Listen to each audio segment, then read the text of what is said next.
Que diriez-vous d'un scout, pour prendre un exemple complètement au hasard, qui, après s'être, coupé la jambe avec une hachette qu'il ne sait pas maîtriser, irait voir le responsable de sa patrouille chargée des premiers secours et qui lui dirait « Il y a un moyen qui marche toujours pour calmer la douleur, c'est je vais te couper maintenant la main avec la même hachette, comme ça la douleur à la main te fera oublier la douleur à la jambe. » Ça s'appelle soigner le mal par le mal, et vous êtes d'accord avec moi pour dire que c'est absurde. Alors pourquoi est-ce que ce qu'un scout, même un cul-de-patte, est capable de comprendre, nous ne sommes pas capables de le comprendre lorsqu'il s'agit de politique, de religion et de laïcité? Nous avons assisté dernièrement à des attaques terroristes dues à un intégrisme religieux, auquel beaucoup de nos contemporains, concitoyens, veulent répondre par une réponse intégriste, laïque. En faisant ça, par exemple en disant, puisqu'ils nous ont attaqués avec des bombes, on va interdire des crèches dans l'espace public. En faisant ça, ils sont en train d'inventer une nouvelle religion, la religion laïque, qui est par nature intégriste, puisqu'elle veut se mettre au-dessus des autres religions et soumettre les autres religions. Vous ne trouvez pas ça bête? Moi, si, un petit peu. Et puis, je trouve que c'est trahir la laïcité que de faire de la laïcité une religion. De quel droit est-ce que je me permets de parler de laïcité? Tout simplement parce que c'est un certain Jésus, habitant de Nazareth en Galilée, qui a inventé la laïcité. Le terme lui-même est d'origine chrétienne.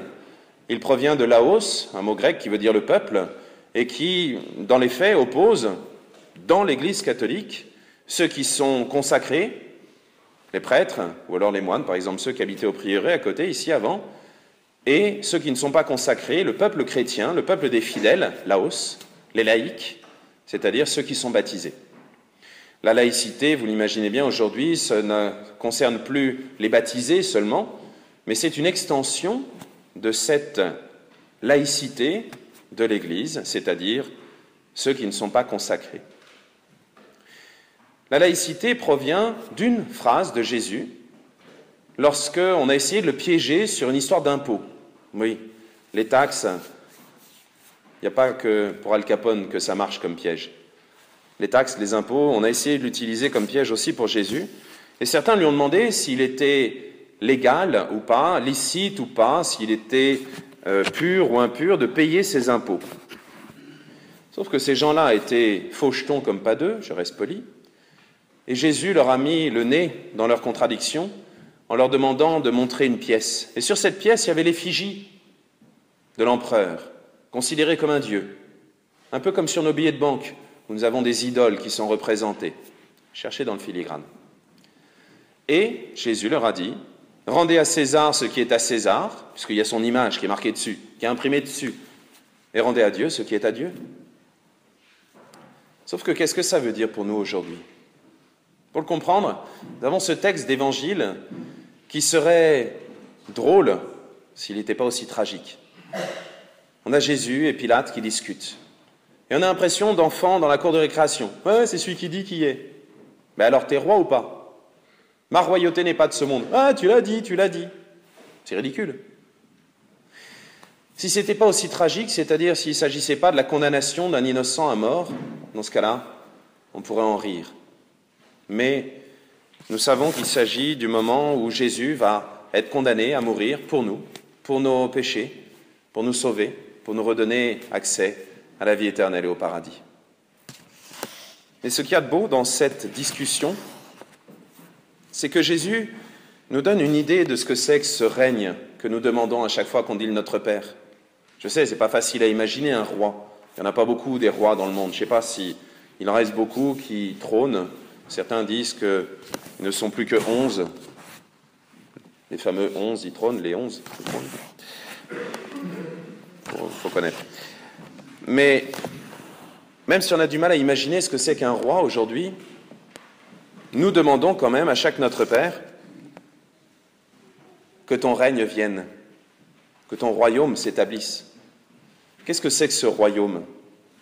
Que tous les hommes, femmes politiques ici se rassurent, ce n'est pas une concurrence d'un pouvoir temporel, d'un pouvoir qui s'établirait par les armes, par les urnes, par la généalogie ou par je ne sais quel autre droit.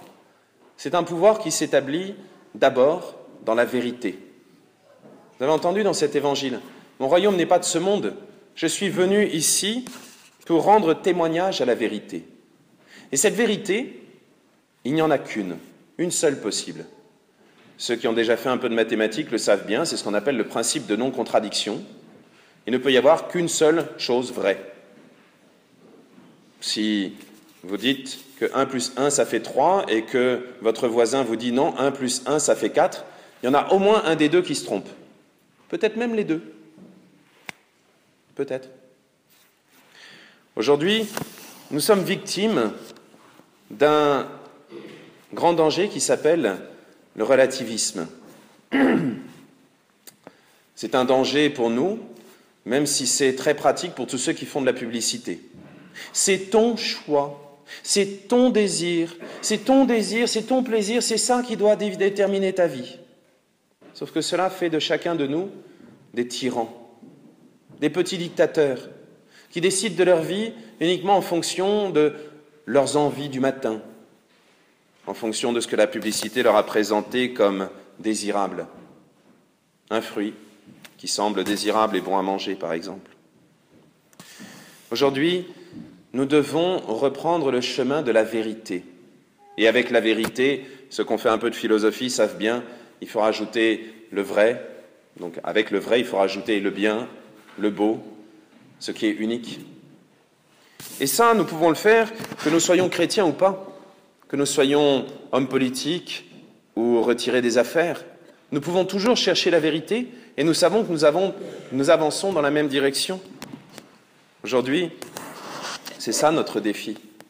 Arriver à réfléchir à nouveau. Ne pas répondre au mal par l'absurdité. Ne pas répondre à la bêtise par la bêtise. Nous, comme chrétiens, nous devons mettre en pratique ce que nous disons à chaque fois que nous disons de notre Père. Avant de dire que ton règne vienne, que ton nom soit sanctifié sur la terre comme au ciel, avant d'imaginer ces moyens pour que le nom de Dieu soit vraiment saint ici sur terre comme il est dans le ciel, nous devons nous rappeler de ces deux premiers mots de la prière. Notre Père. C'est jamais mon Père à moi qui est aux cieux, à qui je demande pour ma pomme et moi tout seul de me faire gagner au loto, de me faire... Non, nous disons notre Père. On ne peut pas être chrétien tout seul. Déjà, on ne peut pas être un être humain tout seul. On n'est pas des poissons rouges. Essayez si vous voulez. Tournez en rond dans un bocal pendant 6 mois, vous verrez dans quel état vous êtes. On est fait pour être ensemble. Dieu nous a créés pour être à son image, ensemble, pour commencer cette communion ensemble. Et ça, c'est ce qu'on dit dans le Notre Père, notre Père. Et dans nous, il y a chaque être humain sans exception. Pas seulement les bons chrétiens avec le tampon sur la carte de baptême, non. Tous les êtres humains, sans exception, sont aimés par Dieu.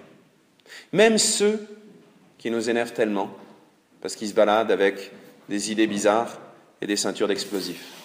Même ceux-là, ils sont dans nous, notre Père. Et si c'est difficile d'imaginer qu'ils sont nos frères, eh bien rappelez-vous justement que Dieu est notre Père. Imaginez que même ces terroristes doivent avoir une maman et que ça doit leur faire une peine immense de les voir faire tellement d'absurdités. Imaginez que Dieu nous aime comme le Père le plus absolument parfait, comme la Mère la plus absolument parfaite, et que chacun de nous est unique à ses yeux. Alors lorsque nous fêtons le Christ, roi de l'univers, que ça ne soit pas une guerre entre royaumes, mais que ça soit l'occasion de découvrir que nous sommes tous uniquement, parfaitement, totalement aimés par Dieu, et que nous sommes tous, ensemble, appelés à être frères, parce que Dieu est notre Père. Amen.